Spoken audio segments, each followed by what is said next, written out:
We are live for episode 20. I feel like we need some big celebration. Boom, episode 20. It's here, Dale. We made it. 20 episodes of the Tack Box podcast. How you doing over there? Can you believe it? No, I can't. But when we sat down like, hey, let's do this podcast, you think like, oh yeah, this is going to be great. And all of the things, but after doing it when you do it once a week and you hit 20 in a row, it's like 20 weeks. None of us have called out sick. We've been here every Tuesday to record at this right time, and it's kind of flown together really well. And now we're at episode 20, and we have people that listen to it, and I don't think it gets much better than that. I just can't believe we're already here. I mean, we're cruised into that. Yeah, we could take a look back at we could have some like look back episode or something at some point, but it's like you look back at like episode 1, it's like Dale's in his like kitchen, and now he's got a nice brick wall behind him, and he's got the Tuesday shirt on, and the Hall of Fame Pointer Club from judging. Very cool pointer. We're never gonna lose you, that's for sure. It's bright. We'll always know where Dale's at. Don't shoot, I'm here. Yeah, exactly. We've been putting this together for a little bit, and we thought, what better topic to do on our 20th episode than something really cool, really fun, and enjoyable, something that you could go probably talk about for days on days, because it is really the foundation of a breeding program and a pedigree and what we're doing and that coloring and genealogy and all of that. And we've been having some questions lately that all tie back to this, maybe different questions on colors or style or this or that, but it all comes back to what we want to talk about today, and that's DNA. DNA. And DNA. I mean, DNA. So, it's awesome. So cool. So DNA has been something that has come into the dog world since like the 90s. The DNA has several factors that are really change dog breeding. And kind of like when we were talking about how progesterone revolutionized breeding, probably a close second to progesterone, DNA. Because DNA has like health. So anything that has a health problem or a trait that can be bred out by using DNA. You can decide whether or not they're carriers. You can keep dogs that are carriers as long as you breed them to a clear. There are different things that you go onto your breed, where you can read the different things that you can DNA your breed for, that you can breed away from. And you can use these dogs that are carrier, but you're not going to double on that, because you're like going, I know they're not perfect, because none of them are. But you can use the DNA profiling to say, well, my dog carries one marker. I'm not going to breed it to the dog. This is crazy. This is so cool. Yeah. Health issues that have a DNA marker can be eradicated or completely masked, or with the right breeding. Very cool. So that's like the two probably biggest things with DNA, right? Is like health markers and then coloring. Like I would feel like those are probably the two biggest things of why people would want to, or why they are DNAing, is like, I want to see what colors my dog carries, so for future litters, and I want to see it, health wise, do they have any of these, if we're health testing, we hear about it all the time in the dog world, health testing and breeding. That's just running a DNA test with a health panel, basically, through AKC. Those are those like kind of the two biggest things that people are looking for, is like, I want to see what color genes my dogs carry, and then the health aspect of it. Well, then there's a third one. And there is the wisdom or embark test, where they can go in there and give you a 21andMe type profile and lots of different aspects of things about that dog. Kind of like if you've ever done one of those things on yourself. It says Tyson loves cilantro. Da da da da. And there will be things about your dog in some of these profiles. Some of it's actually even true. There will be statistically things in there where you can talk about traits that your dog will carry genetically. One of the companies that does a lot of that is Embark. It can be kind of pricey, you know, but if you want to do a deep dive into your dog, some of it's not exactly 100%. Part of it is, you know, and the pinto industry with all the designer dogs, they are super huge on DNA. What percentage of Rocky Mountain Strudel Doodle bred? They know their DNA. A lot of these breeders, they cannot breed purebred dogs.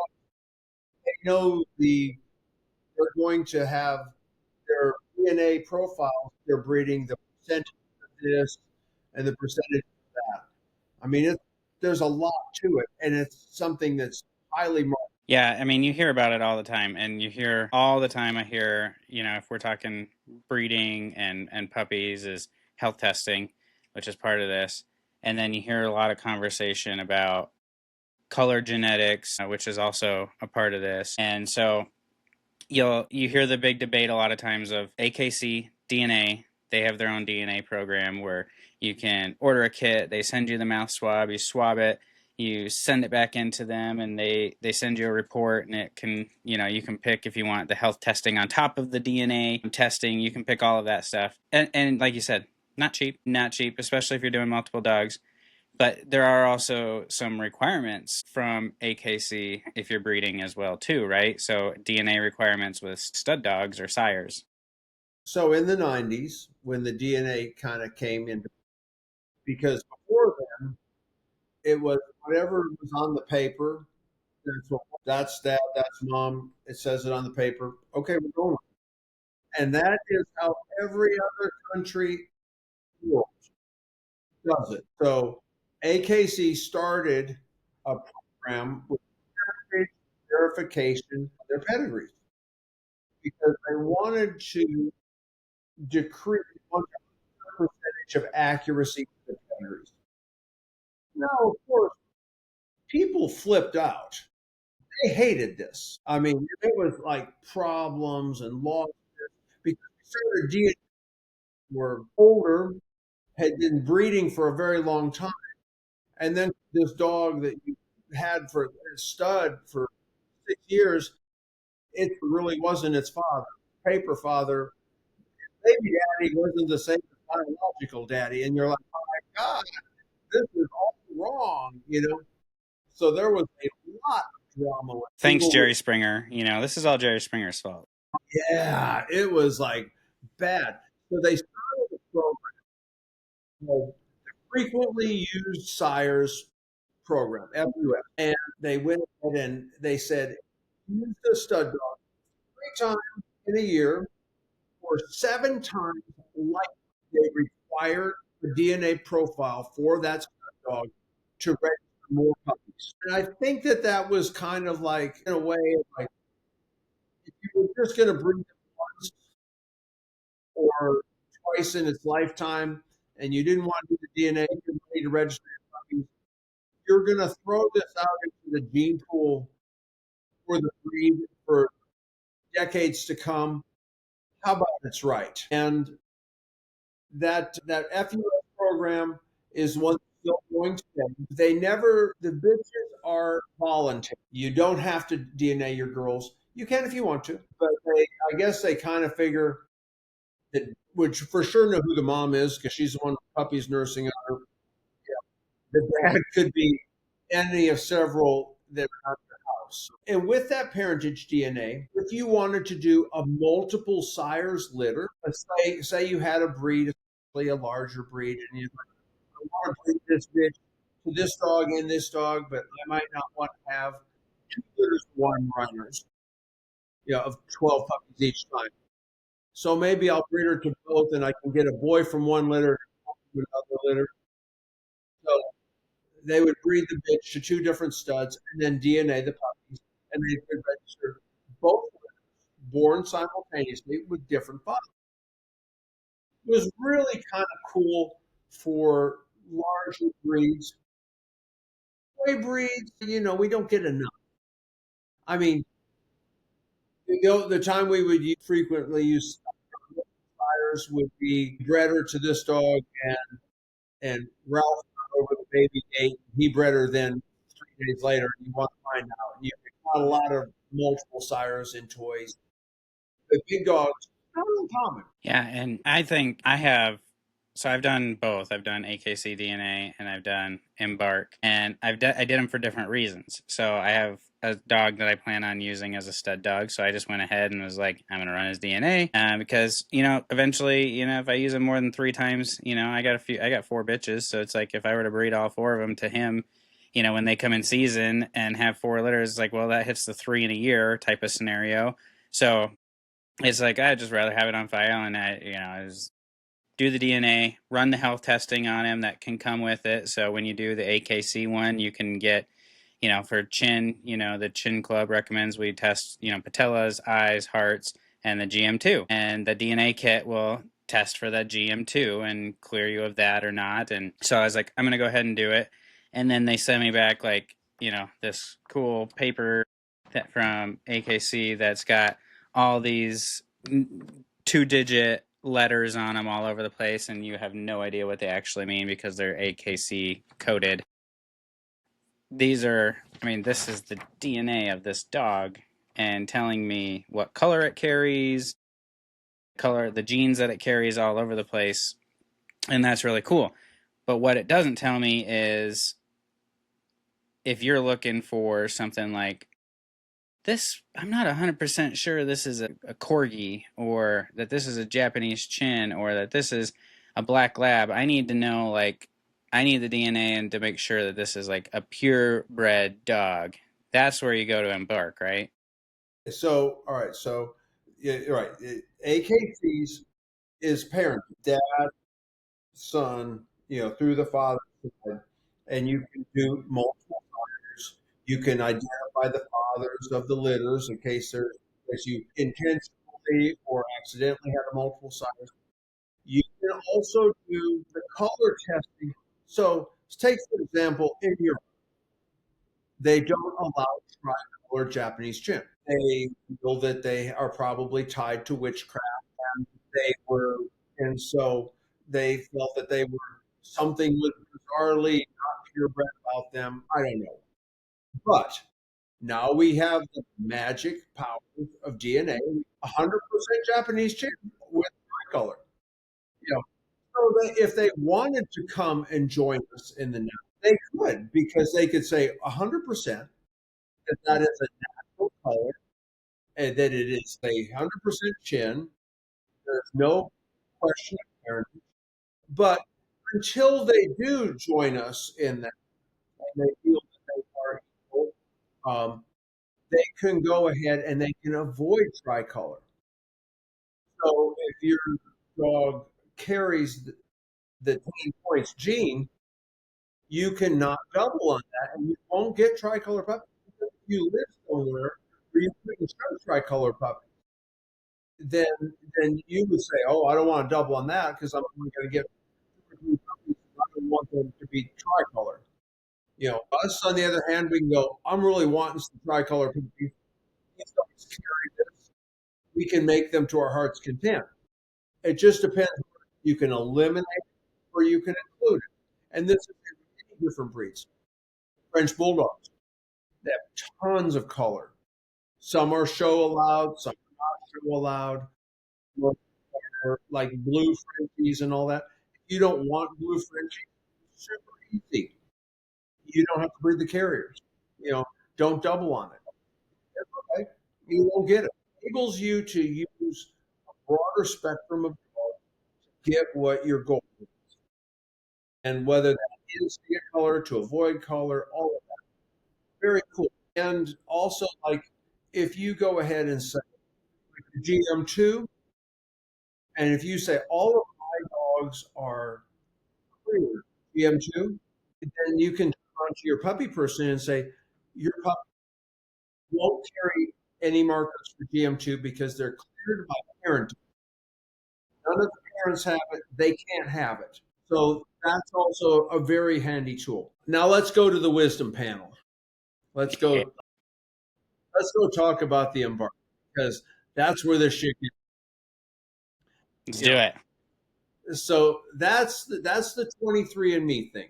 And once we understand the concept that dog breeds were created by breeding different breeds, there is a common thread.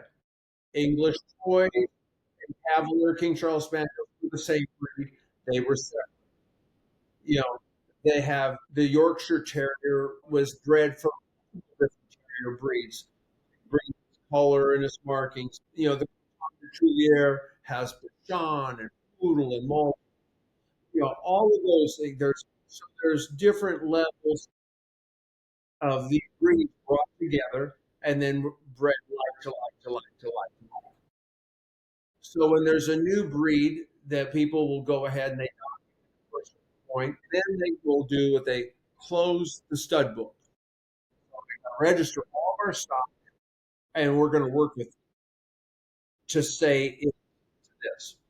And so that the longer you stay in that. So in breeding of purebred animals, they say by the fourth generation from across, you are back to purebred status. So if you bred the chin to something else, those puppies would be 50% chin, 50% puppies.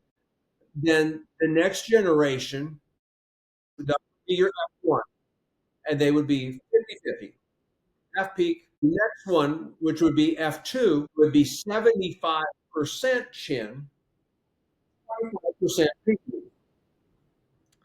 And then F3, the percentages start to get smaller now as you go further. F3, which would be grandfather or grandmother, Pekingese. So the offspring would come out to be 87.5%. And then by the time you hit the fourth generation, if you went back into him again, you would be at like 93.75%. And that would be considered purebred. And I mean, and this is just like, don't take my word for it. GP, this is how it works in cattle and other things.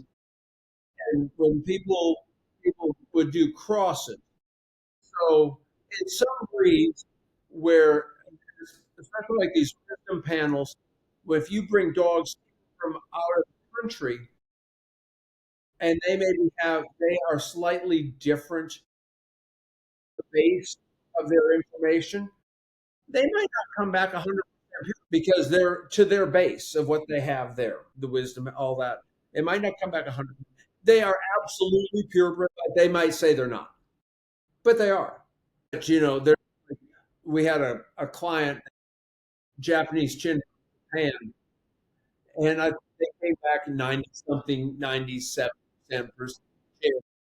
And he's like, oh my God, they're not purebred. I'm like, it's, they're not to their database. There's going to be variation on that. So the fifth generation back out, back in the chin, that will get it up to 96.75%. And then that will bump you up to 98.44%. So like somebody had inherited a dog in a relatively new breed, AKC. They brought in tons, and they showed it showed some Bichon, and it showed this and that, and I mean they were obviously purebred Bichon, or obviously they were shown to AKC championships. They were beautiful dogs. They didn't DNA. They didn't DNA 100% to the breeds that they had. They showed other breeds in them, which doesn't make them not purebred. There's been lots of stuff on the internet about that. You'll hear that. Oh well, they imported that dog, but it wasn't DNA. Well, absolutely, it just doesn't DNA the wisdom panel. It's a fun story, but it doesn't mean. Yeah, so it seems like it could get kind of confusing for people because if somebody runs one of those and it comes back at 94%, what's the first thing they're going to do? Oh my God, my dog's not purebred. Yep. Yeah, they're going to freak out. It says if you read on there, it's largely for entertainment. Some of those Embark panels, I mean, it's not really, you'll come back there and say that it's, oh, what was it? One someone said, oh, it was like 25%, 25% something else, other breed. That's probably not true because 25% would be like third generation. So you take two breeds together, you breed them together, you obviously can tell, you can look and say, well, that's not purebred. The F2 or a 75, you're going to say it's probably not a quality member, a specimen of that. But by the time you get it to the fourth generation, if you're using quality dogs of that primary breed, they will be back up to show quality. I mean, you will see them. And this has done a lot in the introduction of colors into breeds. You'll see like Merle. Merle is bred into a lot of breeds, but Merle is a dominant. So you can breed Merle once into you'll get Merle puppies every time you breed as long as you have a Merle parent. The quality in Merles moves up very quickly. Like they have Merle Bull. They're pretty cute. I mean, they're not standard. Can't show them. But the quality bred up fast from whatever they crossed them to get bring in the Merle color. They're purebred now because they're probably over many generations of, but they introduced the color and then it just kept up. That is historically how dog breeding has happened for as long as. So how much do you look into like I did an embark once and really I was just verifying purebred and on a dog and then or like a couple weeks later or something I get an email and it says, "Hey, get to know some of your dog's relatives." And it listed a name of another dog that had been embarked and it happened to be a dog that I knew of. I'm like, there's no way these two dogs are related. So I'm digging through pedigrees because they say there's a 30%, they're 30% related and in the email, and I was blown away. And so I start digging through pedigrees on the dog that I have and this other dog I knew, and there's like zero connection through 5 generations of the pedigree. Yet it's saying that they're 30% relatives, and it was just kind of like blowing my mind. 30% would have to be no more than F. Right? Yeah. So it would have to be in the third generation for them to be 30%. So we're talking grandparents of these Correct. two dogs, and there's like nothing. So it's like, how are they coming up with that? Exactly. So, like I said, it's a lot of like that 23 and me, and there will be some relation and some, and but it's largely for entertainment. There's going to be a certain percentile of relation to different, and they're going to tell you all these things. Your dog is going to like to eat out of a flat pan. Your dog is going to this. You're going to have long ears and a short tail or whatever.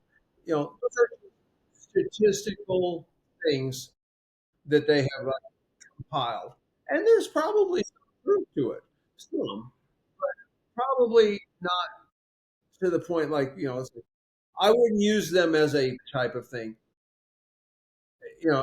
But like I say, it was mostly started for that designer dogs because you come buy a designer dog from somebody and they tell you that it's half this or full that. Well, you have no pedigree, no documentation. You go to the vet, you can buy this, and then you can find out well, this isn't anything what they told me at all. Because don't forget, those designer dogs are being sold for thousands and thousands, same price or more than purebreds. So one to be a snicker schnoodle doo. And if you they can feel a little bit like they were frauded if they were getting them and they weren't what they said. So a lot of it might be, on the embark side of things, might be for fun and, just kind of a knowledge base. But when we integrate the two together, so let's talk when you were talking earlier about AKC's sire, frequently used sire. Can you get a DNA panel done from embark and upload that to AKC to be approved for the frequent sire program, or does that sire program have to come from AKC's DNA pool? These DNA program that they have that will be added to your papers, or whatever thing that they're working with, health testing that they offer is going to go to that. And, so I think that the serious breeders, show dogs, we're working with AKC. We're working looking for health, looking for color. You know, we're looking for things that are directly breeding for them. So other stuff there where you're talking about my dog is 16.2% Pyrenees and the rest Chihuahua. That's just the fun. And I had a client one time, a Japanese Shin from me, and she spayed and she grew a immense coat. She looked like a little buffalo because once they're spayed, they don't have their cycle and they just get more and more hair. And her vet told her that that was absolutely not a Japanese Shin. And he went ahead and she did the embark, voila, I'm like going, and then she tells me about it. I'm like, thank you for trusting me. But yeah, the spay coat. It's that type of stuff. The embark stuff is for the breeders and for owners of dogs, and and they do will like, oh, there's a cousin of mine such and such somewhere, and they can reach out and network and all that. I don't know It's how to much. prove stupid people wrong of, oh, you have a Pekingese. No, I don't. It's a Japanese Chin. Let me prove it to you. Here we go. Exactly, exactly. But the AKC stuff and the health testing stuff, that's cool. I mean, Yeah, those. I found it really cool, and like, you know, as far as the health testing side of it goes, like AKC can health test for GM2 and Embark can health test for GM2. And so you get people that are like, well, I'm going to do Embark or I'm going to do AKC. And it's like, really, when you compare them, they're really about the same price on the health testing aspect of things. So it's like, I chose when I did my stud dog, I went AKC. I just thought, why not use one system, have it all together as soon as as soon as AKC runs the results, like they're automatically going to give my dog his DNA number on the AKC website, and it's already there. I don't have to submit paperwork or anything like that. It's like it's all there. So I thought that was the way, and I still feel like that's probably the right way to go if you're serious about it and you're using your AKC registered dogs. You might as well do AKC kits. But I also hear a lot of people talking. I mean, we're Team AKC. It's who we are. It's our brand. Yeah, We're representing purebred dogs, the marvels of purebred dogs, and hopefully, supporting them. They're supporting us. It kind of goes back and forth. I think that all the embark and the wisdom, it's harmless, but I don't really know if serious. I don't know. I mean, for fun. It's for fun. If you want to do it, why not? Maybe your dog has a cousin somewhere. Schedule a play date with. I can go visit on your vacation. It's all good. I can see that side of it, I guess, to a point. But I tend to just lean more towards the purpose. But I've never done a 23andMe, and I don't really care to either. So it's like I don't get into that type of stuff. It doesn't trip my trigger. I'd rather just like, here's the facts of looking at pedigree, and here's what you have, and running the AKC DNA. I like that aspect for the coloring, and so it's like I have a black and white dog, but what is he carrying? What can he produce? So I run these, and I get these markers, and I get this sheet, and I can enter it into a program on the computer, and then I can like have it associated with this dog, and I can say, well, I want to breed this dog to this bitch, and here's what her DNA profile says and the colors that she carries, and voila, the computer magically spits out of this is what this dog can produce. So you're likely to produce, some tricolors, some sables, some black and whites, or you're not going to produce a sable. Nobody carries any of these colors. You're going to produce black and whites. It's and so it's nice. in that aspect, because when you are a serious breeder and you're maybe breeding for color because you got buyers lined up or whatever reason, it's like, I need to produce tricolors. Like, well, you got to have the right two dogs producing to make what you're looking for, right? So that aspect of it is super cool. Absolutely. 15 years ago when we bred lion share, first and only sable Japanese gin all breed best of show winner, we knew there was color there. We didn't really know the mother carried it, and it was like all of a sudden, whoop, there's a sable boy puppy. Wow, that's cool. Black and white, sable. And so we would have to kind of compile our DNA color stuff, our experience of litter. But if you didn't have a full size litter, this really takes this work out, and you can really go in there and like so if you're going to stand out in the country and you don't want them to carry 10 points, okay, I can send you this dog. It's not you can bridge everything. You're not going to get sables. You're not going to get sables. Ergo, you're not going to get tries. All of that kind of stuff.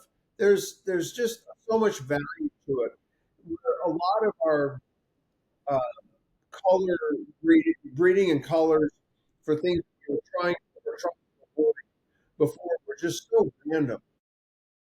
And I think colors would get disqualified because people in the breed club say we don't want them to be this. So let's add that to our, and those dogs are. It doesn't make those dogs go. They're still registered. They can still be bred. They just going to be shown the confirmation rate. And historically, I can think of two breeds right off the top. They're Cocker Spaniels with sable and Weimaraners with blue. Breeders were breeding those colors, showing them tips, and later the parent dog went, "Yeah, no, they're disqualified." And then there's been other breeds where colors weren't out and prevalent or not listed, and people would show them, and sometimes the judges would excuse them, or sometimes they put them up, and so then like that would be like brown and tan and tricolor chin. You got added into the standard. They can go all different ways. Sometimes they can be absolutely legitimate colors, but some people don't want them, and that's what standards are. Is the majority of the people in there know this is where we're going. That's what separates us out from the designer dogs. There's a consensus on there. There's there is such thing as chocolate and tan tricolor. They've been around for a very long time. Recently, they got added up to the disqualified list for the standard. So if someone shows one in AKC, they get disqualified. They show it in a different registry, they can show it. We need Canada to get on board with the tricolor thing. Like, I've been thinking that this whole episode. Come on, Canada, you're holding North America back here. Let's go and get with the program. That's a beautiful example of how very few people in a very small situation, the whole thing for the whole country. As like one person in a little agenda and a club of less than five people go ahead and now we have a disqualification and you've had this color all along. That color was shown in Canada more than it was in the United States. And then now we just add for a disqualification. But like as we've learned, everything that's done can be done. And rules change. Just as long as you stay to the left hand side of the rules. But I think it's very limiting in breeds when they start doing things like cut your gene pool, you cut your gene pool because you don't like it. Well, by all means, don't breed it. Yeah. You got the tool. You're like, I don't like this color. Okay, don't breed it. You don't have to. But eradicating it from your whole gene pool does somewhere down the road. You might need that genetic diversity because that's one thing our breeds are losing genetic diversity, which is a key component. Now, when you get these DNA reports, they can be kind of confusing. So Can running a DNA test, can it help you? Can you discover things or find things in a dog's DNA? For example, maybe when we're talking Japanese chin, like length of hair, is that some sort of DNA marker that you can physically see in a DNA report of like this dog's going to produce really nice, good coat, or is that more underlying, not So a DNA marker? I've seen some of that on some of the wisdom panels, the Embark, where they talk about the size of the dog and the length of the hair. And there might be a little something to it. I mean, I don't know, some of the breed traits, especially the health issues, it's not all breeds, but like, so take for example, poodles have problems that are very tightly linked on DNA. So they can produce French bulldogs that have very juvenile cataracts. It's there. But it might not be the same thing in every breed. But you can turn around and go ahead and say, okay, that dog can carry. And we're not going to get rid of that dog because testing, using things to your benefit and pushing the other stuff for and I mean, we're either going to eradicate or bury it because it's no longer an issue. But there are some traits, and I think that would be fun to kind of find out. Spend a bunch of money. If anybody wants to volunteer, we can run the test to see how many of these traits that they come up with on the are accurate. I've only done like two or three ever. Some of the things were right, and some of them weren't. But they were talking about whether the dog was going to be a good eater.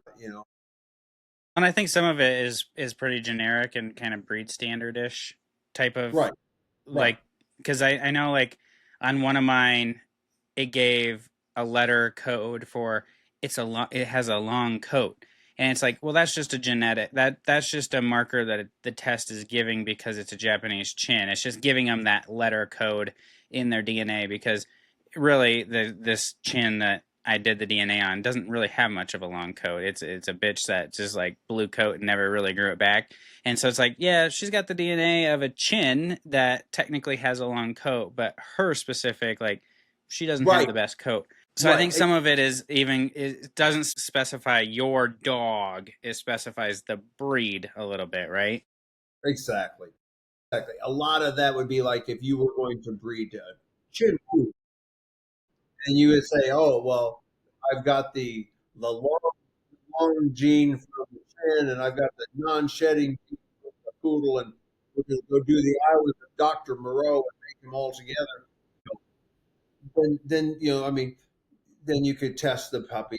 Interesting. I don't know how germane it is to the breeding of show dogs. I think it's entertaining and it's fun, and I think that like at one point the Dalmatian Club did a cross to a pointer, and I mean it's been many generations ago, but they did that out stone forming gene, and it's a very interesting article. I enjoyed reading it. They're well back into purebred Dalmatian, but some of these don't. I mean, did that eradicate that? I don't know about them either. You'd have to talk to Dalmatian people. That was the plan with that was to do that cross. I think that we are seeing, especially in other countries, where they're talking about doing crosses and if a breed's gene pools get too small to like a sister breed or a cousin breed, and they can add out and then bring back bring the gene diversity. Those are things that I think that we will see in our life, and it's just our time that because it ultimately that's how breeds were made, and so I mean if we talk about like pure as pure as anything, right? You know, fourth generation pure, right? And that's pure is bred to life with plan. Okay, so how about the aspect of breeds that, I mean, Japanese chin's an easy one to put. German short hair pointer, is like ticking on a German short hair pointer. Cool.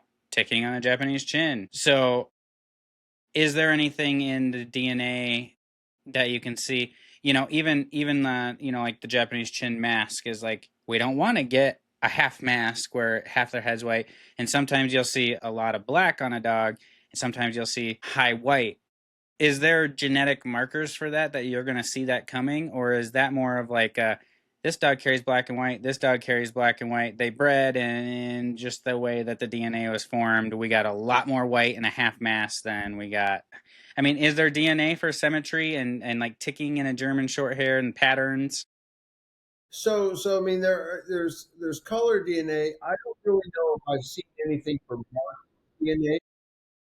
We still have to use our eyes to go and say, this dog that I have here, because we used to do this all from our information we gathered as breeders, our litter records, like did this breeding to this breeding, we got this many defects, we got this much this was the color, these were the markings. Now we have these tools that kind of move it up for us, and we can do more with less. But still, at the end of the day, you've got to use the tools. You have to use your own experience, where you're going to say, well, this litter had a high white, and two of them had white lace, broken mass. You know, I don't know if there is a marker yet for broken markings or that kind of thing. But on the way, absolutely. I think there was interest in, all of that that could be further down there. And different spaniels, even though they're all under the spaniel umbrella, like English Toy Spaniels and Cavalier King Charles Spaniels, same breed, you'll see a lot more random marking and ticking that you would never see in Cavaliers in English. But they those were things that were bred for that direction So, because I mean, they're right. And so, I mean, there's a lot of amazing things that a DNA test and a DNA report can tell you. And a lot of fun things if you're going the Embark route, and you want to have fun with it. A lot of interesting things that may or may not be true that you can dig into. Then there's the AKC side where it's like we're gonna put out your color codes and you can kind of predict what colors that you're gonna have, and we can tell parentage and all that stuff.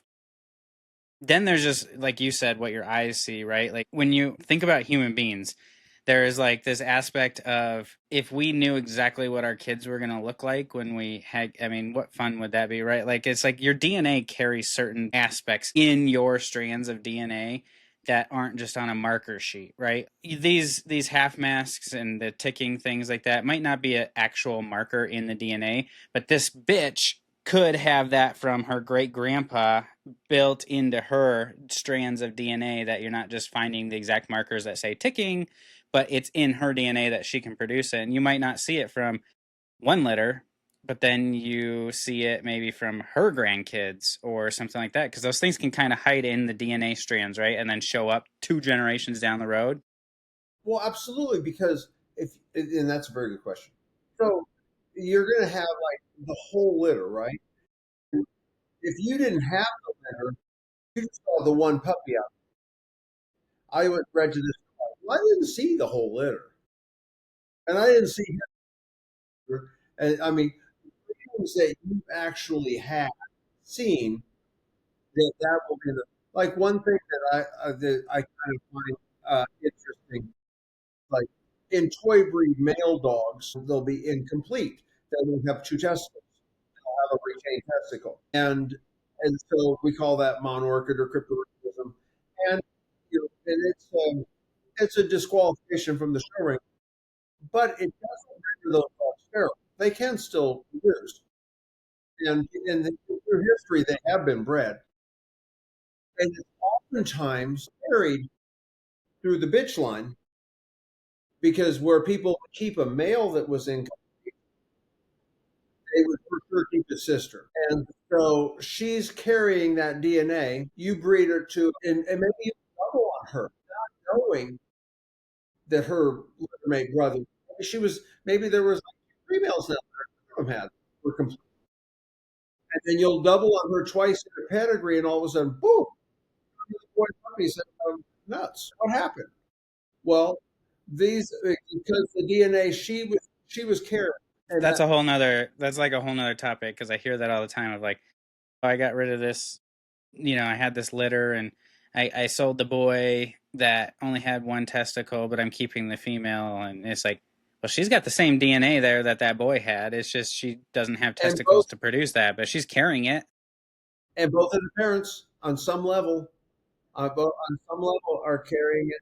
Some so you know there you get into like what you call like threshold mark. So like say maybe it takes 10 markers for something to appear.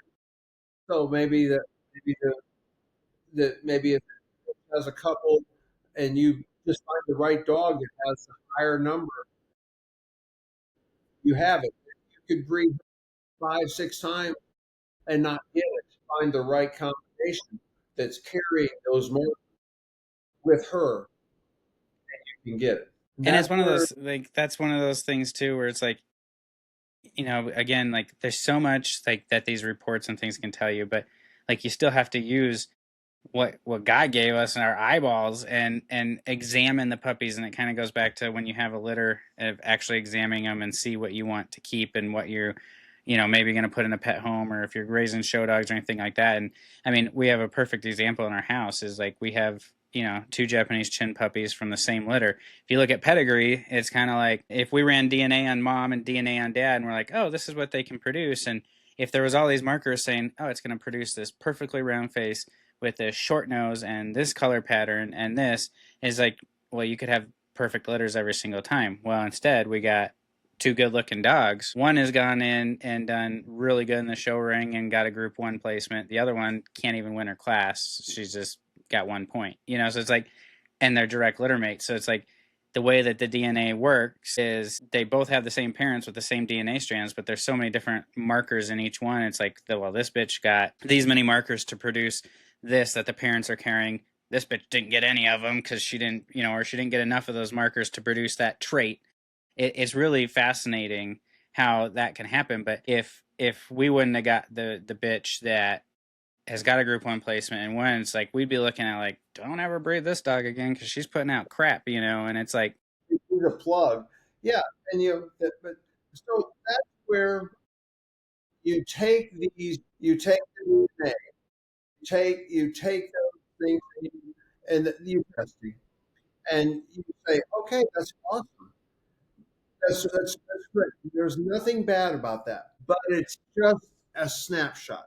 You still have to use you have you have to use your mind, and you have to say, okay, that's been done a one moment in time in one dog, and these dogs are a culmination of all of these dogs and all of these culminations. So I think I was sometimes when I get people, especially if they're new, they'll kind of go and they'll have this big handful of paper. They're like standing there, I'm guaranteed perfection. I'm guaranteed health because I've got all this paperwork. And they can have the worst quality, least healthy dogs of anybody. And they've done all this stuff. They've done everything and look at them. Because ultimately, it's, you I can look and see, like, well, that's a healthy dog. I can see it. It was a delivery. It was a strong puppy. It weaned fast. Its testicles dropped early. It's got this, and that. I don't need a piece of paper to tell me it's healthy. I'm looking at the data. It's healthy, you know, and the paper doesn't make it healthy. You have to actually look at them. And so sometimes you can take those tools, but there's not any kind of a replacement for actual experience, knowledge, actual touching it yourself, doing the work. There's no shortcut to the work. You got to do the work. You want to know if it's going to have a long coat? Grow it into coat. Take care of it. I grew three of these puppies on coat. I can tell you what the coats are. And that's where experience in your breeding program, when you breed and seeing the other dogs, is just adding to your knowledge base. You just try, you can't circumvent all of that. Saying, well, I spent however much money and sent this off to the farm. And now I know, oh, he likes a red ball and he's going to have long hair. Yeah, it doesn't replace a breeder's eye, the hands-on actual working with the dog. It's just a tool, a fun tool. Yeah, and it can be a blast. Okay, one last question with DNA, and this is kind of from my experience, so I want to talk about it. Is there or can there be DNA traits, say structure, movement, probably more, yeah, I mean traits that tie to colors. So or like maybe like blowing coat after a heat cycle or something like that. And so let me paint a picture. Say you have, I always go to Japanese chin. So we have Japanese chin. We have a red and white Japanese chin. We have a tricolor. We have a black and white, all from the same litter. And then in the tricolor, for argument's sake, this isn't a true story. I'm just making this up as we go. Tricolor had a first cycle, didn't blow coat at all. Red and white had the first cycle, blue coat. Tricolor looks gorgeous, long, flowy coat. Red and white, short coat. Can't seem to grow a coat, same age. Next litter comes from the same parents. Same thing, a red and white tricolor. Tricolor, really pretty, doesn't blow coat after heat, nice, gorgeous coat at a year old. Red and white, short coat, can't grow it out. Is there genetic markers that go with coloring that produce things like that to where in separate litters you see coloring of the dog have the same qualities? All right, I think I've got the gist of your question. There are traits that can be indicative to family. So, like grandfather who has gray but dark eyebrows, dark beard. Okay, that's to that family. I don't know if they would say, "Oh, that's Asian trait," but that was a trait to that. So, very likely, the red and white in that didn't carry gray coats. So I mean, and you can do that breeding a gazillion times. But those red and white, the doubling on to get that color in that puppy, those are probably not great coated. So you could probably get another red and white from a different family, and it might have a lush, beautiful. It may be the tricolor sister to that one. It's probably actually so. When people say, "Oh, well, that color, all the dogs of that color, they're crazy. They're skitsy dogs."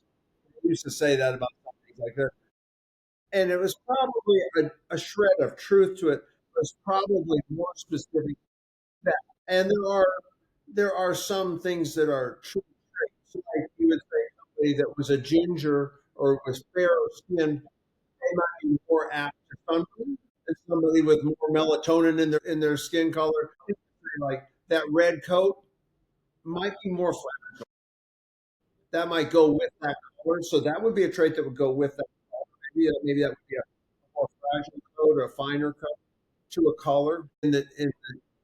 Like in the early days with chocolate cockers, the chocolate cocker hair was like buffalo hair. It was massive, just unruly. Now it's been bred for so many generations with the other colors. The hair is just as fine hair on chocolate cocker. It's as good as any cocker.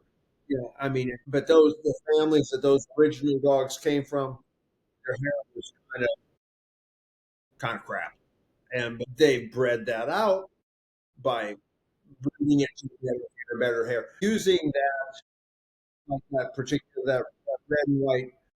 So you would breed her. We're going to breed her to something with hair, and you're going to go ahead and even though the sister might have good hair, she hasn't produced no hair. So when you breed her, you want to make sure you want to breed both of them that have good hair because her sister didn't carry a gray coat. So I mean, this one's dominant for the bad coat because she has but this one carries the gene because her sibling didn't carry coat. So that's the on the breed info, that's the kind of information you go and go, okay, well, I'm going to make those choices. Because had you only gotten the red and white, you would know that the other one was capable. But if you could go ahead and get the other one and go maybe bring her to something that didn't carry a great coat, she's such a great coat, and go, what happened? You can't see inside her and see what her genes are, what she carries. You can only see the family, see the. I mean, and that's super interesting, right? Because it's like the DNA isn't going to tell us that, but they're both Ooh. carrying. They're both carrying. I mean, they're siblings, so they're both carrying a gene that can produce long coat and a gene that can produce short coat. So when you're thinking about breeding, it's like you said, you want to breed them both to a long coat dog because on the short coat bitch, you want to bring a long coat, more of a long coat gene in so she can hopefully produce more long coat. And on the long coat dog, you want to bring that in too because you're hoping to double down on it and really kind of solidify that we're going to have long coats and we want to breed that short coat gene out. Right. And you're going to go in there and say, okay, I'm looking at this stud dog. Yeah. Can I see his mom? Because if his mom and his sisters carry good coat, bing, bing, bing, bing, bing. So like that's what the showing is about. Like that little sable chin that was shown that you saw up there that we're talking about. There. She has a pretty nice coat. So if you got like your litter of puppies you got coming up, you go, his father, best in show dog, he has a nice coat, and his mom here, she's got a good coat. He's carrying two, so Should that have so nice that coats. bent. That's how you go. And there's not a DNA marker for that. And if there is, it's one of those that it's internal DNA in, and you'll never see it. It's just carried along. It's magically popped in. Kind of like when the roundness of the head in a chin is just like there's not a DNA marker to say it's going to be a 10 out of 10 round head. It's just carried in how the DNA of these two dogs mix and match and what gets produced throughout all the matings of the stuff. They're going to say it carries a gene for brachycephalic. Okay. I mean, is that what degree of brachycephalic? Is that show quality brachycephalic or is that like this long nose brachycephalic? You know, that you have to see them, you have to touch them, you still need to see the siblings and the family and to kind of get an idea of the whole thing. And that's when you have your litter, or like when you've got to raise out siblings, you're going to have a deeper knowledge of the animals that you have. And it's really fun to do that. Like if you've never raised siblings, like you should just do it, just see just what the differences are and how they each grow out, and you just be like, these dogs are siblings, and look at like, especially maybe not in like black labs or something like that where they all kind of look the same, but on a patterned type of breed or a coat breed, something like that, like grow out siblings and just see like, holy cow, these got the same gene pool, same DNA, but like look at the differences between these dogs. It's crazy. And even with the temperament aspect. So let's say we're talking about Labrador Retriever. Maybe this one is a really great hunter, but its sibling is gunshot. So these are things that you're around them, the more of them you can statistically build them up. Like maybe that's a great hunter, but the rest of the litter wasn't good. And living in South Dakota, I can tell you, if there's a gun shy dog, it's going to a pet home in a heartbeat. Hunters aren't dealing with that. Gun shy, nope, we're never breeding this dog ever. It's going pet home. Yeah, it's out quick, but then again, you as a breeder, you're going multiple in that litter, but you have a good one, you still know that you're going to have to. When you go to breed ones, we're going to definitely head that direction to kind of vary this breed using our animals that we have, using the knowledge we have about the litter, the faults or the change, the decision to either eliminate or mask things that we don't want. Yeah, exactly.